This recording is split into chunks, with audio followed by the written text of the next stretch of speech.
Thank you, Mr. Speaker. I begin by acknowledging that I'm on the territory of the Wasanich people and I speak in Sanchothan and raise my hands to you, Haishka Siem.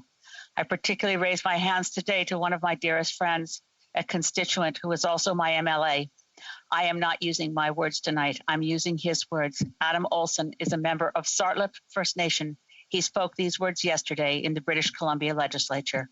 Quote, "We know that if these children were not Indigenous, but rather European, that we would not have been slow to act.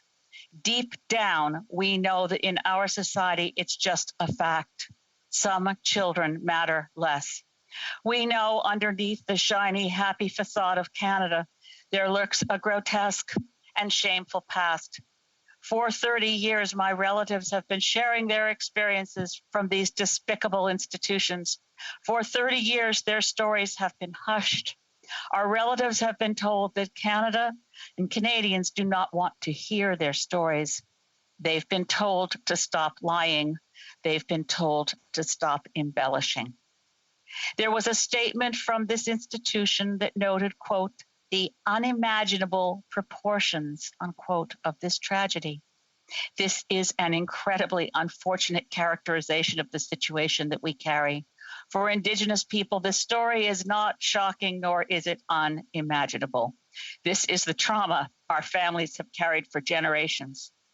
As we continue to grapple with missing and murdered Indigenous women and children, hanging red dresses in recognition of our current reality, what is uncovered in Kamloops reminds us that this storyline is not new.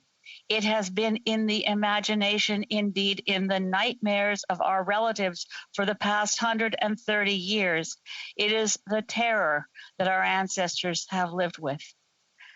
The only reason to call it unimaginable would be because these institutions, these crown governments, and the people that populate these chambers in the past either haven't been listening to our stories or they've cared less, because it is a reality in our country that some children have mattered less. This is the reality, and they are terrible considerations. There is nothing to imagine for those who have been paying attention. Our elders, our families have been sharing the grim details of their experiences in residential schools for decades. That is the record of the Truth and Reconciliation Commission.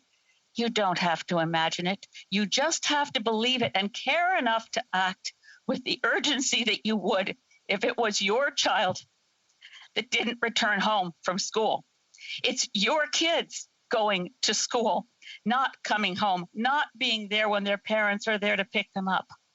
Duncan Campbell Scott, Deputy Superintendent of Indian Affairs from 1913 to 1932, is often associated with saying, "Kill the Indian, save the man," unquote. Residential schools were a critical tool for the process of killing the Indian, in Scott's words. Deliberately breaking up families by forcing children to residential schools was a tool to expedite the process of dispossessing Indigenous people of their lands and resources.